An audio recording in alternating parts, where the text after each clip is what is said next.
अस्सलाम वालेकुम dear student, welcome to I am chemist. तो आज एमडी कैट 2023 फाइनली कंडक्ट कर दिया गया है और आज की इस वीडियो में हम लोग केमिस्ट्री के पोर्शन के जो आंसर कीज है उसको देखने वाले हैं। सो फर्स्ट एमसीक्यू हमारे पास है, consider the reaction below if 5 moles each of hydrogen and oxygen are reacted to form water, the reaction reveals dash. अब आपको यहाँ पे एक केमिकल रिएक्शन गिवन है जिसमें हमारे पास हो क्या रहा है कि हाइड्रोजन जो है वो रिएक्ट कर रहा है ऑक्सीजन के साथ और हमारे पास वाटर की प्रोडक्शन हो रही है। जब हमारे पास 2 मॉलिक्यूल्स हाइड्रोजन की रिएक्ट कर रहे हैं 1 मॉलिक्यूल ऑफ ऑक्सीजन के साथ, तब भी हमारे पास क्या बन रहा है, 2 मॉलिक्यूल्स ऑफ वाटर ही बन रहे हैं। अगर हम इसकी कॉन्सेंट्रेशन ज़्यादा कर देते हैं, इसको हम 5 मोल्स कर देते हैं और ऑक्सीजन जो है उसको भी 5 मोल कर देते हैं, तब भी हमारे पास क्या होगा, यही 2 मॉलिक्यूल्स बनेंगे वाटर के। तो इसमें हम कह सकते हैं कि हाइड्रोजन जो है that is the limiting reagents. Option number C हमारे पास यहाँ पे क्या है कि hydrogen is limiting reagent. Question number 2 हमारे पास है कि oxygen can be prepared by the decomposition of potassium chlorate. आपके पास पोटाशियम क्लोरेट है, इसकी डिकम्पोजिशन हो गई है। अब यहाँ पे क्या है कि इससे ऑक्सीजन की प्रोडक्शन हो रही है। आप यहाँ पे केमिकल रिएक्शन में से देख सकते हो। How many moles of oxygen can be formed by taking 12 moles of potassium chlorate. आप किप्स की जो एमसीक्यूज थे जो आपके साथ मैंने वीडियो शेयर की थी उसमें मैंने यही एग्जैक्टली यही चीज़ आपको कराई थी बहुत इजी करके कि अगर आपके पास पोटाशियम क्लोरेट है उसकी आप रेशियो ले लो किसके साथ, ऑक्सीजन के साथ। ठीक है, लेट से चलिए आप इसको रिमूव कर देते हैं। अब पोटाशियम क्लोरेट के कितने मोल्स यहाँ पे यूज़ हो रहे हैं, 2, और इससे आपके पास ऑक्सीजन कितने प्रोड्यूस हो रहे हैं, 3 मॉलिक्यूल्स ऑक्सीजन की प्रोड्यूस हो रहे हैं। अगर हमारे पास पोटाशियम क्लोरेट के मोल्स 12 हो जाते हैं तब कितना ऑक्सीजन प्रोड्यूस होगा, ये हमसे पूछ रहे थे, उसको हम एक्स कर देते हैं। ये हो जाएगा 2x क्रॉस मल्टीप्लाई कर दो, 3 को आप 12 से मल्टीप्लाई कर दो तो ये हो जाएगा 2x इज इक्वल टू 36, और ये 2 इधर आके डिवाइड हो जाएगा। 36 को अगर आप 2 के ऊपर डिवाइड कर दो, 2 1 ज़ा 2 2 8 ज़ा 16, तो हमारे पास हो जाएगा 18 मोल्स ऑफ ऑक्सीजन प्रोड्यूस होंगे। 2 मोल्स 2 मोल्स अगर हमारे पास पोटाशियम क्लोरेट है वो उससे 3 मॉलिक्यूल ऑक्सीजन की प्रोड्यूस हो रहे हैं। अगर हमारे पास 12 मोल्स होंगे तो उससे फिर 18 मोल्स ऑक्सीजन के प्रोड्यूस होंगे। नेक्स्ट हमारे पास है कि 117 gram of sodium chloride have dash. तो अब यहाँ पे right option that is 1.204 multiply by 10⁻24 formula unit. Formula unit इसलिए क्योंकि आयोनिक कंपाउंड है। ठीक है, जब ये आयोनिक कंपाउंड आयनाइज होता है तो हमारे पास 2 आयन देता है, एक पॉजिटिव सोडियम आयन, दूसरा नेगेटिव क्लोराइड आयन देता है। इसकी कॉन्सेंट्रेशन भी एवोगाड्रो नंबर की इक्वल होगी 6.022 मल्टीप्लाई बाय 10⁻23। इसी तरह क्लोराइड की भी इतनी ही होगी। आप इसको सिंपली 2 के साथ मल्टीप्लाई कर दो तो इतने फार्मूला यूनिट्स होंगे 117 ग्राम के अंदर। सो 1.204 इसलिए इसका राइट ऑप्शन है। क्वेश्चन नंबर 4 हमारे पास है कि the number of orientations of a subshell for which n is equal to 4 l is equal to 4। अब ये प्रिंसिपल क्वांटम नंबर 4 है, मतलब शेल नंबर 4 है, और l जो है एजिमुथल क्वांटम नंबर 3 है। तो ये भी आपको मैंने पढ़ाया था कि अगर हमारे पास वैल्यू है 0 1 2 3 तो s के लिए वैल्यू 0 होती है, p के लिए 1, d के लिए 2, f के लिए 3। अब 3 है तो इसमें ओरिएंटेशन जो होगी वो हमारे पास होगी 0 +1 +2 एंड +3, -1 -2 एंड -3 होगी। तो इस ये ओरिएंटेशन आप गिन ले कितनी होगी, 1 2 3 4 5 6 और ये 7। एग्जैक्टली MCQ आपको मैंने जो प्रीवियस MCQ थे उसके अंदर भी कराया था, सॉरी जो मैं आपको प्रैक्टिस करा रहा था उसमें हम लोगों ने एटॉमिक स्ट्रक्चर में इसको पढ़ा था।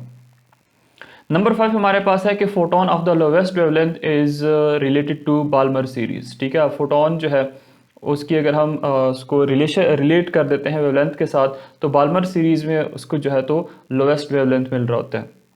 नंबर 6 हमारे पास क्या है, the maximum E/m ratio for the positive raise is obtain when the discharge tube contain hydrogen. ठीक है, अब हाइड्रोजन इसका आंसर है क्योंकि हाइड्रोजन का जो मास है वो क्या है, लेस है। सो ऑप्शन नंबर डी हमारे पास यहाँ पे करेक्ट है। 1 atmospheric pressure is equal to all of the following except dash. 760 millimetre of mercury भी होता है, 762 भी होता है, 101.325 पास्कल भी होता है, 11 लेकिन 760 सेंटीमीटर नहीं हो सकता। अलबत्ता ये अगर होता है 76 सेंटीमीटर तो हम इसको कह सकते हैं कि ये राइट है। Now we have the next MCQ, the volume of a given mass of an ideal gas at certain pressure is x। ठीक है, कोई एक कांस्टेंट टेम्परेचर है, वहाँ पे जो वॉल्यूम है वो क्या है, x है, प्रेशर कोई भी है, लेट से आप उसको p कंसिडर कर लें। What will be its volume when the pressure is reduce to half. Volume आप फाइंड आउट करें V2, अगर उसका जो प्रेशर है उसको आप क्या कर देते हो, हाफ कर देते हो। इसको आप बॉयल्स लॉ के थ्रू करेंगे तो आपके पास आंसर जो आ जाएगा that is 2x। So right option is option number B. Volume occupied by 3.2 gram of oxygen gas at STP is. अब आप लोगों ने वो वॉल्यूम फाइंड आउट करना है जो कि ऑक्सीजन गैस ऑक्युपाई करता है एट 3.2 मैथ जब इसका इतना होगा एट STP स्टैंडर्ड टेम्परेचर के ऊपर। तो अब इसके लिए आप लोगों ने एक फार्मूला पढ़ा हुआ है नंबर ऑफ़ मोल्स का, ठीक है। तो आपने सिंपली क्या करना है कि नंबर ऑफ़ मोल्स यहाँ से फाइंड आउट करने हैं। मोल्स कैसे फाइंड आउट करेंगे, given mass divide by molar mass. अब मैस कितना गिवन है यहाँ पे, मैस आपके पास गिवन है 3.2, मैस आपके पास गिवन है 3.2। और ऑक्सीजन जो है, ऑक्सीजन O2 की फॉर्म में एग्जिस्ट करता है मॉलिक्यूलर स्टेट में, तो 16 + 16 मैस ऐड करेंगे तो क्या हो जाएगा 32। तो इस 3.2 के ऊपर आपने यहाँ पे 32 को डिवाइड कर देना है। इससे हमारे पास जो आंसर आएगा दैट इज 0.1, ठीक है। 0.1 आंसर आ गया हमारे पास। एक फार्मूला हम लोग पढ़ते हैं कि मोल्स जो है that is equal to given volume, ठीक है, और डिवाइड बाय जो स्टैंडर्ड टेम्परेचर के ऊपर, स्टैंडर्ड टेम्परेचर एंड प्रेशर के ऊपर वॉल्यूम होता है दैट इज 22.414 डेसीमीटर क्यूब। अब इसके ऊपर आपने डिवाइड करना है सिंपली। अब यहाँ पे हमारे पास जो है मोल्स आ गए हैं, ठीक है। और हम लोगों ने क्या करना है, वॉल्यूम को फाइंड आउट करना है। तो हम इसको वॉल्यूम इस तरह लिख सकते हैं कि वॉल्यूम इज इक्वल टू जो गिवन मोल्स हैं उसको हमने सिंपली 22.4 के साथ मल्टीप्लाई कर देना। मोल हमारे पास 0.1 है और 22.4 स्टैंडर्ड जो वॉल्यूम होता है उसके साथ मल्टीप्लाई करेंगे तो हमारे पास आंसर आ जाएगा 2.24 decimetre cube. So option number B हमारे पास इसलिए राइट ऑप्शन है। नेक्स्ट MCQ की तरफ मूव करते हैं, that is MCQ number 10। All of the following crystal structure systems have beta is equal to gamma is equal to 90 degree, ठीक है, एंगल की बात कर रहा है, एक्सेप्ट डैश। तो क्यूबिक हो गया, ऑर्थोरोम्बिक हो गया, टेट्रागोनल हो गया, इन सब में क्या होता है कि अल्फा बीटा और गैमा जो होते हैं दोज आर इक्वल टू 90। लेकिन जो रोम्बोहेड्रल होता है इसमें बीटा और गैमा जो हैं those are not equal to 90। Hence हमारे पास जो राइट ऑप्शन है, ठीक है, alpha is not equal to beta, beta is not equal to gamma और that is not equal to 90 degree. So right option हमारे पास ऑप्शन नंबर डी है। नंबर 11 हमारे पास है compound having lowest boiling point is dash. तो यहाँ पे इथाइल अल्कोहल के अंदर है OH ग्रुप, एसिटिक एसिड के अंदर आपको पता है कि कार्बोक्सिलिक एसिड ग्रुप है। तो ये अल्कोहल्स जो है या OH ग्रुप यहाँ पे, तो ये हमारे पास क्या कर सकते हैं, these both has the ability to form hydrogen bonding. तो इसको तो आप बिल्कुल साइड पे कर लो, इनका बॉइलिंग पॉइंट जो है वो ज़्यादा होता है। In case of ethyl alcohol 78 degree होता है, ठीक है, और हमारे पास जो एसिटिक एसिड है वो तो बहुत ज़्यादा होता है 118, क्योंकि ये डायमर की फॉर्म में एग्जिस्ट करता है, आप लोगों ने पढ़ा हुआ है। पीछे रह गया क्या चीज़, बेंजीन तो और कार्बन टेट्राक्लोराइड, ये दोनों हमारे पास क्या हैं, these are the non polar. अब इसमें से जो लोवेस्ट है वो है हमारे पास option number A, carbon tetrachloride. Carbon tetrachloride जो है इस तरह का इसका स्ट्रक्चर होता है, ठीक है, ये हमारे पास क्या है, नॉन पोलर है, ये बॉन्ड एक्चुअली इधर कार्बन के साथ है, तो ये नॉन पोलर है। बेंजीन में कुछ ना कुछ स्टेबिलिटी होती है, सो इसलिए हमारे पास जो लोवेस्ट बॉइलिंग पॉइंट होगा वो किसका होगा, कार्बन टेट्राक्लोराइड का अराउंड 76 होता है और बेंजीन का आप लोगों ने पढ़ा हुआ ना कि 80 होता है। नंबर 12 हमारे पास है कि which of the following can form hydrogen bonding with each other. So option number C हमारे पास है टर्शियरी अमाइंस एंड वाटर। अब टर्शियरी अमाइंस में क्या होता है कि टर्शियरी अमाइंस में ये होता है कि ये नाइट्रोजन है, इसके साथ आप 3 अल्काइल ग्रुप्स लगा दो, यहाँ पे क्या कर दो, एक लॉन पेयर ऑफ इलेक्ट्रॉन होता है। अब क्लोज विसिनिटी में क्या है, वाटर मॉलिक्यूल पड़ा हुआ है। वाटर हम लोगों ने पढ़ा हुआ है कि क्या है, पोलर मॉलिक्यूल है।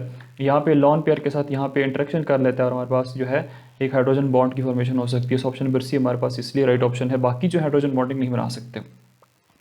13 हमारे पास है identify the molecular formula for furan. तो फ्यूरान का फार्मूला आप लोगों ने पढ़ा हुआ है, ठीक है, आप लोगों को मैंने बेंजीन के चैप्टर के वक्त आपको पढ़ाया था जब हम क्लासिफिकेशन पढ़ रहे थे। तो ये हमारे पास क्या होता है, दिस इज फ्यूरान, यहाँ पे डबल बॉन्ड होता है। ये हमारे पास क्या है, 4 कार्बन है, 1 2 3 4, और हर कार्बन के साथ एक एक हाइड्रोजन होता है, तो C4 हो जाएगा, हाइड्रोजन भी 4 हो जाएंगे और ऑक्सीजन 1 हो जाएगा, C4 hydrogen 4 and oxygen. So right option हमारे पास इसलिए C4H4O है। Option number A is the right one.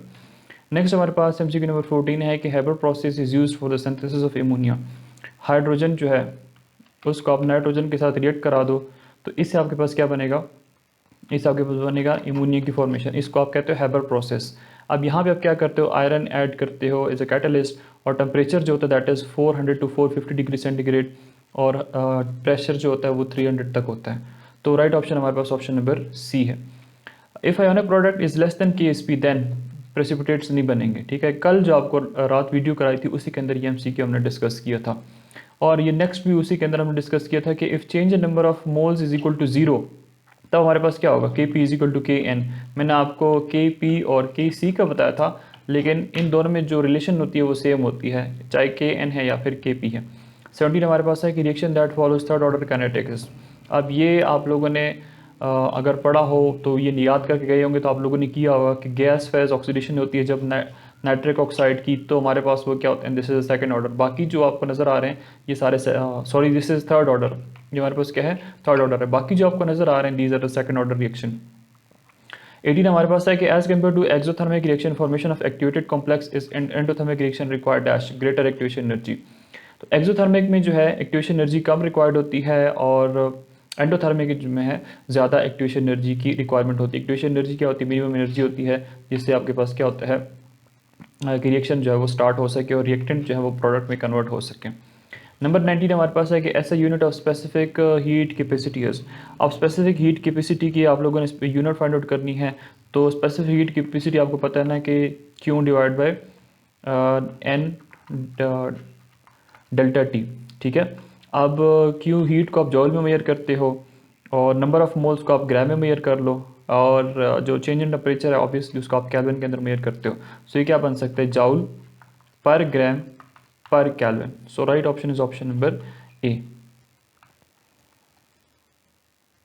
Next MCQ हमारे पास कौन सा है,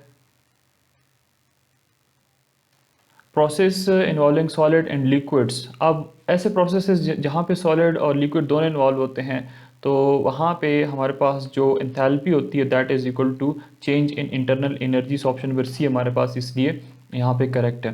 नेक्स्ट हमारे पास क्वेश्चन नंबर 21 है कि in redox reaction of sulphur dioxide with KMnO4, potassium permanganate के साथ आप सल्फर डाइऑक्साइड को रिएक्ट करोगे तो उस वक्त KMnO4 जो है वो रिड्यूस हो जाता है, सल्फर डाइऑक्साइड उसको रिड्यूस कर देता है। सो ऑप्शन नंबर बी हमारे पास क्या है, राइट ऑप्शन है। नेक्स्ट हमारे पास नंबर 22 है कि zinc displaces copper from its solution because of dash. अब जिंक जो है अगर हम एक्टिविटी सीरीज के हिसाब से देखते हैं तो पहले कॉपर आता है, टॉप पे जिंक आता है। इसका मतलब है इसकी जो रिएक्टिविटी है वो ज़्यादा है, इसकी रिएक्टिविटी क्या है वो ज़्यादा है एज़ कम्पेयर टू कॉपर। और अगर रिएक्टिविटी ज़्यादा है तो इसका मतलब इसका रिडक्शन पोटेंशियल जो है वो लेस है। सो ऑप्शन नंबर डी हमारे पास यहाँ पे करेक्ट है, zinc has smaller reduction potential as compared to copper. The molecular shape of a molecule with 3 bonding atom. अच्छा अब यहाँ पे एक मॉलिक्यूल है, ठीक है, जो सेंट्रल एटम है उसमें क्या है, एक लॉन पेयर ऑफ इलेक्ट्रॉन है, 3 बॉन्डेड एटम है, ठीक है। तो ये अमोनिया का स्ट्रक्चर बनेगा और इसका जो ज्योमेट्री होती है हम लोग पढ़ते हैं कि trigonal parameters. Option number C इसलिए ठीक है। 24 हमारे पास है कि molecule having the highest bond energy. Highest bond energy हमारे पास हाइड्रोजन फ्लोराइड की होती है। सो इसलिए हमारे पास ऑप्शन नंबर बी जो है that is the right option.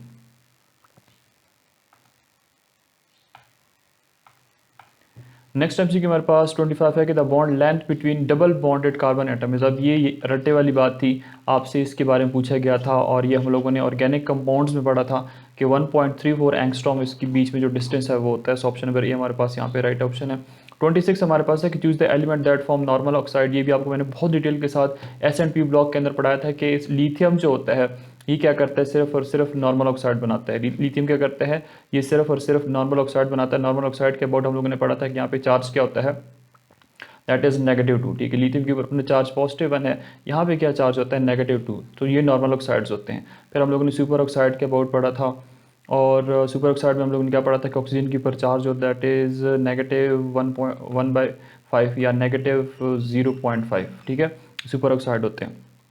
और पर ऑक्साइड के अबाउट हम लोगों ने पढ़ा जैसे सोडियम पर ऑक्साइड, ठीक है। पर ऑक्साइड में क्या होता है, ऑक्सीजन के ऊपर चार्ज -1 होता है, सॉरी -1 होता है।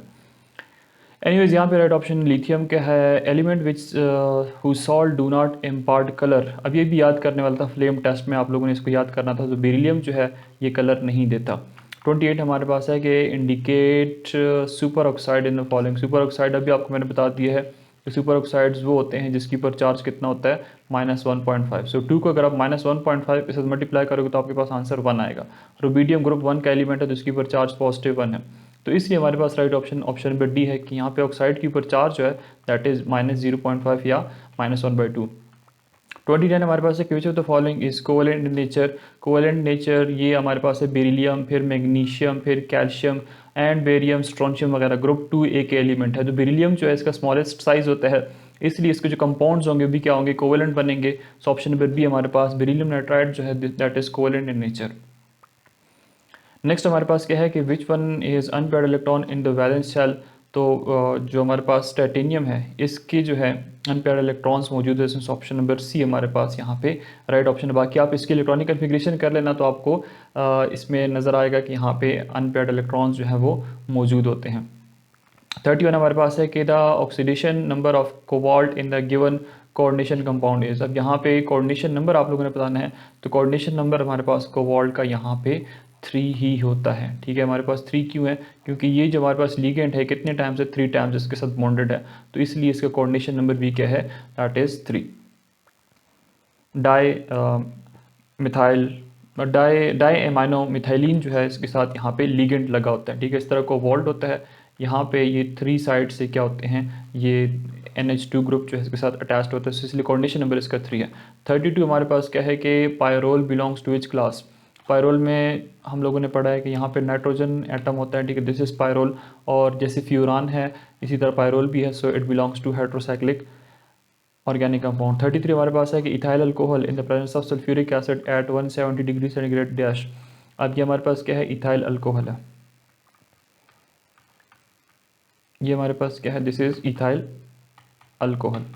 इथाइल अल्कोहल जो है अगर आप इसको रिएक्ट कराते हो सल्फ्यूरिक एसिड के साथ एट 170 डिग्री सेंटीग्रेड, तब आपके पास ये क्या देगा, it will give you what, यहाँ पे आपके पास कोई बेस आता है। ठीक है, ये प्रोटॉन निकालेगा, यहाँ पे ये बॉन्ड इधर आएगा, यहाँ से ये निकल जाएगा, तो हमारे पास क्या बन जाएगा, CH2 double bond CH2, ethene की फॉर्मेशन होगी। इस ऑप्शन नंबर बी हमारे पास यहाँ पे राइट ऑप्शन है। नेक्स्ट MCQ की तरफ चलते हैं। 44 Lindlar catalyst is used in the hydrogenation of alkyne. अब लैंडलार्ड जो है इसमें हमारे पास क्या होता है कि लाइक आपके पास कोई अल्काइन है, ठीक है, ये अल्काइन है, आप जो है तो इसकी क्या कर दो, आप इसकी हाइड्रोजनेशन कर दो। जब आप इसकी हाइड्रोजनेशन करोगे तो आपके पास बनेंगे अल्कीन्स। ठीक है, सिस फॉर्म में अल्कीन्स की फॉर्मेशन होगी। ये हमारे पास क्या है, इथीन बन गया, अल्कीन की क्लास है। इसमें हम लोग क्या ऐड कर देते हैं, palladium supported by barium sulphate, और यहाँ पे हम इसको पॉइजन ऐड कर देते हैं, क्विनोलिन। ठीक है, अब ये जो है दिस इज़ लैंडलार्ड कैटलिस्ट, और इसका बेसिक पर्पज़ ये है कि ये जो अल्कीन बन के हैं इसकी फर्दर हाइड्रोजनेशन करके इसको अल्केन में कन्वर्ट नहीं करने देता। So right option is option number C, which of the following. अच्छा, इसका एक और पर्पज़ भी है पैलेडियम बेरियम सल्फेट क्विनोलिन का, कि हमें अगर सिस अल्कीन्स चाहिए, ठीक है, अगर हमें क्या चाहिए, सिस अल्कीन चाहिए, तो हम क्या कर सकते हैं, यही जो कैटलिस्ट है लैंडलार्ड कैटलिस्ट, इसको यूज़ करते हैं। अगर हमें ट्रांस चाहिए तो हम क्या कर देते हैं, liquid ammonia at -33 degree centigrade, ये आप लोगों ने पढ़ा होगा, ये ऐड कर लेते हैं, तब हमारे पास क्या बनता है, ट्रांस अल्कीन्स की फॉर्मेशन होती है। सोडियम भी होता है, sodium in the presence of liquid ammonia. Next 35 हमारे पास है कि which one of the following is not a meta directing group. तो COR, ये नाइट्रो ग्रुप और ये aldehyde group, these all are meta directing groups. हम लोगों ने इसको पढ़ा हुआ है, इसकी एग्जांपल्स आपको मैंने कराई थी बेंजीन के ओरिएंटेशंस में, जब हम लोगों ने डिस्कस किया था ऑर्थो पैरा डायरेक्टिंग तो और मेटा डायरेक्टिंग ग्रुप्स। तो उसमें NH2 जो है NH2 और NR2 दोनों, इसमें क्या होता है, बेंजीन रिंग के साथ अगर ये अटैच्ड होती हैं तो यहाँ पे लॉन पेयर ऑफ इलेक्ट्रॉन्स होते हैं, ये इलेक्ट्रॉन डेंसिटी जो है डोनेट करता है बेंजीन रिंग को, तो इसलिए ये जो ग्रुप है this is ortho para directing group. बाकी 3 जो है वो विदड्रॉ करते हैं डेंसिटी को बेंजीन से, तो इसलिए हमारे पास वो क्या है, मेटा डायरेक्टिंग है। 36 हमारे पास है कि बेंजीन 1,3-डाइओल, हमारे पास ये बेंजीन रिंग है। ठीक है, बेंजीन में ये कार्बन नंबर 1 है और ये कार्बन नंबर 3 है, इसके ऊपर कहता है OH आप लगा दो, तो इससे को आप क्या करते हो, that is resorcinols. Option number B हमारे पास यहाँ पे राइट ऑप्शन है। बच्चे कहते हैं that is catechols, option number A के अंदर है। तो कैटिकोल जो है दैट इज़ 1-2। ठीक है, ये हमारे पास कार्बन 1 के ऊपर आप OH लगा दो और 2 के ऊपर लगा दो, तो ये आपके पास क्या बनेगा, that is catechols. Option number A ये नहीं हो सकता। हाइड्रोक्विनोन में हमारे पास क्या होता है, हाइड्रोक्विनोन भी आप लोगों ने पढ़ा, हाइड्रोक्विनोन में 1,4 होता है। ठीक है, ये हमारे पास कार्बन नंबर 1 है, ये हमारे पास कार्बन नंबर 4 के ऊपर आप OH लगा दो, तो ये हाइड्रोक्विनोन है। और क्रिसोल में क्या होता है, ऑर्थो क्रिसोल में होता है कि हमारे पास बेंजीन रिंग है। ठीक है, बेंजीन रिंग में आप यहाँ पे OH लगा दो, फिर यहाँ पे ऑर्थो पोजीशन के ऊपर मिथाइल ग्रुप लगा दो, तो ऑर्थो क्रिसोल बन जाएगा। 37 हमारे पास है identify the electrophilic as acylium ion. Acylium ion क्या होता है, एसाइल ग्रुप आप लोगों ने पढ़ा हुआ है, R C बॉन्ड OCl, ये जब आयनाइज होता है आप लोगों ने एसाइलेशन के अंदर पढ़ा हुआ है, तो जब आयनाइज होगा तो आपके पास क्या बनेगा, R C bond O positive plus chloride ion. Chloride ion जो है AlCl3 के साथ जब रिएक्ट करता है तब आपके पास क्या बनता है AlCl4 विद नेगेटिव आयन, ठीक है। ये AlCl3 हम लोग कैटलिस्ट यूज़ करते हैं जब हम फ्रेडरक्राफ्ट एसाइलेशन पढ़ते हैं। सो ऑप्शन नंबर बी हमारे पास यहाँ पे करेक्ट है, RCO विद पॉजिटिव चार्ज, या फिर यही एग्जैक्टली चीज़ इससे बनेगी। This is acylium ion. Number 38 हमारे पास है कि among the following hydrocarbons which one is acidic hydrogen. Acidic hydrogen होता है कि इसके अंदर C ट्रिपल बॉन्ड C और ये H के अंदर। इसकी वजह क्या है कि यहाँ पे जो हाइब्रिडाइजेशन है दैट इज sp हाइब्रिडाइजेशन, इसके अंदर 50% S कैरेक्टर होता है, 50% इसके अंदर P कैरेक्टर होता है। जितना S कैरेक्टर ज़्यादा होगा उतना ये कार्बन ज़्यादा इलेक्ट्रोनेगेटिव होगा, जितना इलेक्ट्रोनेगेटिव होगा तो उतना कार्बन इस हाइड्रोजन से इलेक्ट्रॉन खींचेगा, जितना खींचेगा तो इसके ऊपर चार्ज पार्शियल पॉजिटिव चार्ज आ जाएगा, यहाँ पार्शियल नेगेटिव चार्ज आ जाएगा। इसको लॉस करने का इसको लॉस जो है वो इजीली कर सकेंगे, और वो स्पीशी जो कि हाइड्रोजन इजीली देती है तो उसको आप एसिड कहते हो, इसलिए एसिडिक होता है नेचर, मतलब प्रोटॉन डोनेटिंग इसकी एबिलिटी होती है। 39 हमारे पास है greater number of alkyl groups on substrate favour dash. आपके पास ये एक कार्बन आइटम है, ठीक है, यहाँ पे क्या है सारे अल्काइल्स ग्रुप हैं, और यहाँ पे कुछ आप फंक्शनल ग्रुप लेट से लगा दो, तो ये हमारे पास क्या है टर्शरी कार्बन है। अब टर्शरी कार्बन जो है ये फेवर करता है एलिमिनेशन रिएक्शन, जितने ज़्यादा अल्काइल ग्रुप ज़्यादा होंगे उतना वो एलिमिनेशन रिएक्शन देता है, अच्छे से देता है। सो ऑप्शन नंबर बी हमारे पास यहाँ पे राइट ऑप्शन इसलिए है। SN1 reaction mostly result in partial racemisation, in partial racemisation there is dash. अब पार्शियल जो रेसिमाइजेशन है it has more inversion than retention, option number D हमारे पास इसलिए राइट ऑप्शन है। नेक्स्ट हमारे पास है विच of the following involve the same steps. E1 और SN1 इन दोनों में क्या होता है, फर्स्ट स्टेप में कार्बोकेटाइन बनता है, दूसरे स्टेप में क्या होता है कि जो न्यूक्लियोफाइल या बेस जो है वो अटैक करता है। सो इसलिए हमारे पास इन दोनों के जो फर्स्ट स्टेप हैं वो सेम है। सो ऑप्शन नंबर बी हमारे पास यहाँ पे राइट ऑप्शन है। 42 हमारे पास है कि the correct sequence of electronic configuration. अब इलेक्ट्रॉनिक कन्फिग्रेशन आप लोगों ने पढ़ी हुई है ना, टेबल आप लोगों ने पढ़ा है 1s2 2s2 3s2 4s2 5s2 6s2, फिर आप पढ़ते हो 2p6 3p6 4p6 5p6 और 6d10, फिर आप लोग पढ़ते हो 4d10 और सॉरी 6p6 हो जाएगा 4d10, फिर आप लोग पढ़ते हो 5d10, फिर आप लोग पढ़ते हो 6d10, फिर आप लोग पढ़ते हो क्या कर दिया ये 4 सॉरी ये 3 के बाद ये 4 हो जाएगा, ये 5 हो जाएगा और ये 6 हो जाएगा, सॉरी अबाउट दैट। ये हमारे पास हो जाएगा 4f14, ये हो जाएगा 5f14, इसकी चले ज़रूरत नहीं है। अच्छा अब कहाँ से शुरू है, ये हमारे पास हो जाएगा 4p, इसलिए कि देखो ये 4p हो जाएगा, 4p के बाद 5s है तो 5s हो जाएगा, 5s के बाद आप फिल करते 4d को तो इसलिए 4d है, 4d के बाद आप फिल करते 5p को तो 5p, 5p के बाद 6s तो 6s, 6s के बाद 4f14, 4f15 के बाद 5d, तो इसलिए हमारे पास ये राइट ऑप्शन है।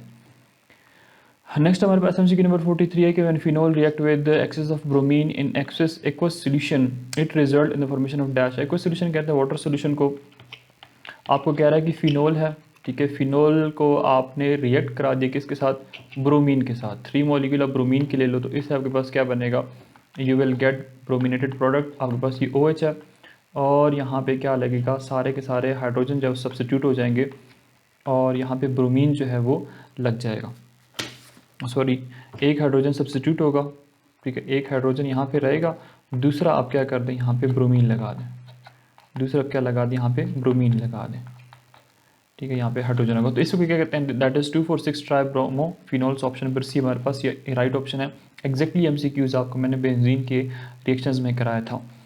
44 हमारे पास है कि propylene glycol and trimethylene glycol are dash. अब आप लोगों ने ये बताना है कि ये दोनों एक दूसरे के क्या हैं। So these are known as the positional isomer. और पोजिशनल आइसोमर्स क्यों कहते हैं, क्योंकि जब आप इनका स्ट्रक्चर ड्रॉ करते हो, प्रोपाइलीन लेट से प्रोपाइलीन का स्ट्रक्चर आपको नहीं आता तो आप इसको देख सकते हैं यहाँ से, अगर आपको नहीं पेपर में आपको नहीं आता था तो आपने इसको तुक्का ही लगाया होगा। तो ये हमारे पास हो जाएगा CH3, यहाँ पे H होता है, ठीक है, दिस इज़ प्रोपाइलीन। और हमारे पास जो दूसरा है ट्राई मिथाइलिन ग्लाइकोल, मिथाइलिन है तो हम यहाँ पे OH लगा देते हैं, यहाँ पे CH2 हो जाएगा, यहाँ पे CH2 हो जाएगा, यहाँ पे CH2 हो जाएगा और यहाँ पे OH हो जाएगा। दोनों के अगर आप कार्बन काउंट करते हो सो दीज आर C3 और हाइड्रोजन काउंट करो तो 8 हो जाएंगे सॉरी, और ऑक्सीजन जो है वो 2 हैं, C3H8O2 is the molecular formula. अगर आप इनको देखते हो सो इनकी पोजीशन जो है हाइड्रोक्सल ग्रुप यहाँ पे देखें इस कार्बन के ऊपर लगा हुआ है, यहाँ पे इस कार्बन के ऊपर है, यहाँ पे अगर आप देखो कार्बन नंबर 1 के ऊपर है, यहाँ पे कार्बन नंबर 3 के ऊपर है, तो पोजीशन डिफरेंट है ना फंक्शनल ग्रुप की। ऑप्शन नंबर सी हमारे पास यहाँ पे क्या है, राइट ऑप्शन है। नेक्स्ट एमसीक्यू की तरफ मूव करते हैं। कौन से वाला है? Yes, the reduction of aldehydes and ketones to alkane in the presence of zinc amalgam and HCl is। अब जिंक और मर्करी, ठीक है, इन द प्रेजेंस ऑफ HCl, आपके पास कोई भी अल्डिहाइडिक या कीटोन्स के प्रोडक्ट हैं, आपने क्या किया, आपने उसको अल्केन में रिड्यूस कर दिया, अल्केन आपने उसको कन्वर्ट के रिडक्शन करा दी, तो इसको आप क्या कहते हो, चूंकि ये एसिडिक मीडियम है, so that is why it is Clemmensen reduction, option number ए। अगर यहाँ पे आप बेस यूज़ करते तो फिर आप इसको क्या कहते हैं, वुल्फ-किश्नर रिडक्शन कहते हैं। 46 ये डो प्रोसेस आप लोगों ने पढ़ा हुआ है, किसके अंदर, जो फिनोल की रिएक्शंस हैं, फिनोल की प्रिपरेशन में पढ़ा हुआ है। विलियमसन ईथर सिंथेसिस में आप लोगों ने ईथर्स में पढ़ा हुआ है। 46 हमारे पास है aldehydes and ketones on reaction with hydroxyl imines form dash. आपके पास कहता है कि एल्डिहाइडिक ग्रुप है, आपने क्या किया, आपने उसको रिएक्ट करा दिया NH2 और OH, that is hydroxyl imine. इससे कहता है आपके पास किस चीज़ की फॉर्मेशन होगी, so you will get a product like this, ठीक है। यहाँ पे N, यहाँ पे ये नाइट्रोजन अटैच हो जाएगा और यहाँ पे OH होगा, ठीक है, N के साथ यहाँ पे OH। इसको आप क्या कहते हो, this product is known as oxime. इसको क्या कहते हो, एक ऑक्साइम। तो राइट ऑप्शन हमारे पास ऑप्शन नंबर सी ही है। एल्डिहाइड्स एंड कीटोन्स की केमिकल रिएक्शन देखिए, वहाँ पे आपको ये मिल जाएगा। 47 हमारे पास है कि Fehling solution works on the principle of redox reaction which result in the dash. ये आपको इतनी दफ़ा करा चुका हूँ कि मैं क्या बताऊँ, वीडियोज़ पढ़ी हुई हैं। अगर आप लोगों ने क्लैरिफिकेशन देखनी है कि जो चीज़ कह रहा है कि मैंने बता चुका हूँ, तो आप क्लैरिफाई उसको कर सकते हो। ऑप्शन नंबर सी हमारे पास क्या है, ऑक्सीडेशन ऑफ एल्डिहाइड। सिर्फ एल्डिहाइड्स जो हैं ये फेलिंग सोल्यूशन दे सकते हैं, बाकी जो है ये नहीं दे सकते, ठीक है, बाकियों की रिडक्शन नहीं हो सकती इससे, सिर्फ और सिर्फ ऑक्सीडेशन हो सकती है एल्डिहाइड्स की ही। इसमें आप लोगों ने पढ़ा हुआ है क्यूप्रस ऑक्साइड जो है, जो ब्लैक रेड प्रेसिपिटेट्स होते हैं उसकी फॉर्मेशन होती है, जो आइडेंटिफिकेशन टेस्ट होता है फॉर द एल्डिहाइड। 48 हमारे पास है कि in conversion of acid halides to ester pyridine is use to dash. अगर आप लोगों के पास एसिड हेलाइड्स हैं, आपने उनको ईस्टर्स में कन्वर्ट करना है, आप उसमें पैरिडीन ऐड कर देते हो। पैरिडीन क्या है, पैरिडीन एक ऑर्गेनिक कंपाउंड है, ठीक है, यहाँ पे नाइट्रोजन एटम होता है इसके अंदर। अब ये एक्चुअली बेस यूज़ होता है, और अगर बेस है तो it consume HCl form in the reaction, ठीक है, जो भी HCl बनेगा उसको कंज्यूम कर लेगा, उसके साथ रिएक्ट कर जाएगा। उस option number B is the right one. 49 हमारे पास है कि number of carbon atom in valeric acid is. Valeric acid के अंदर हमारे पास 5 कार्बन होते हैं, सो ऑप्शन नंबर बी हमारे पास यहाँ पे राइट ऑप्शन है। The IUPAC name of formyl chloride is. अब फॉर्माइल क्लोराइड का आयोपिक नेम बताएं, सो दैट इज़ फॉर्मल्डिहाइड से निकले। फॉर्मल्डिहाइड में एक कार्बन है, एक कार्बन को मिथ बोलते हो, सो इसलिए methanoyl chloride is the right option. Next हमारे पास है कि the inhibition in which the inhibitor not combine directly with the enzyme but binds to enzyme substrate complex is called. अब वो इनहिबिशन बताएं, इनहिबिशन की आप लोगों ने बहुत सारी टाइप्स पढ़ी हुई हैं, वो इनहिबिशन बताएं कि इनहिबिटर जो है वो एंजाइम के साथ तो डायरेक्टली बाइंड नहीं होता, लेकिन जब ये इस कॉम्प्लेक्स एक दफ़ा बन जाता है तो उसके साथ क्या कर लेता है, उसके साथ जाके ये बाइंड हो जाता है, तो इसको क्या कहते हैं, दैट इज़ अनकम्पिटिटिव इनहिबिशन, क्योंकि ये एंजाइम के साथ compete नहीं कर पाता, ठीक है। यहाँ पे एंजाइम है, फिर सबस्ट्रेट है, इससे आपके पास इस कॉम्प्लेक्स बनता है, इससे एंजाइम प्लस प्रोडक्ट बनता है। अब यहाँ पे सबस्ट्रेट के साथ साथ क्या होता है, सबस्ट्रेट के साथ साथ इनहिबिटर भी होता है, ठीक है, इनहिबिटर भी होता है, लेकिन जब इन दोनों की फाइट होती है तो सबस्ट्रेट जीत जाता है, और जब हमारे पास एक दफ़ा यहाँ पे आता है तो यहाँ पे हमारे पास जो एंजाइम और इनहिबिटर का कॉम्प्लेक्स जो है वो बन जाता है सबस्ट्रेट के साथ ही। सबस्ट्रेट फिर यहाँ से ख़त्म हो जाता है, फिर आगे जो है मतलब एंजाइम की एक्टिविटी नहीं होती, प्रोडक्ट में कन्वर्ट नहीं कर पाता है सबस्ट्रेट को। 52 हमारे पास है कि trypsinogen can be activated by the dash. So इसके लिए जो हम यूज़ करते हैं that is enterokinase, option number D हमारे पास यहाँ पे राइट ऑप्शन है। बायोकेमिस्ट्री का ये MCQ है, बायोकेमिस्ट्री में से आप इसको देख सकते हो। क्रिस्टल हैविंग ऑर्थोरोमिक क्रिस्टल्स और सिस्टम इज़। अब ऑर्थोरोमिक होते हैं बेरियम सल्फेट के अंदर, ऑप्शन नंबर बी हमारे पास है। ये रट्टे वाले काम था, सॉलिड्स के चैप्टर में जाएं, आपकी बुक में एक टेबल बना हुआ है, इस टेबल के अंदर ये गिवन है। नंबर 54 हमारे पास है कि alkoxy carbonyl functional group is present in dash, तो ये ईस्टर्स के अंदर होते हैं, so right option is option number D. So student these were the MCQs जो कि आपके साथ मैंने शेयर किए। If I have made in a mistake तो आप कमेंट सेक्शन के अंदर मेंशन कर सकते हो। Stay connected, thanks for watching.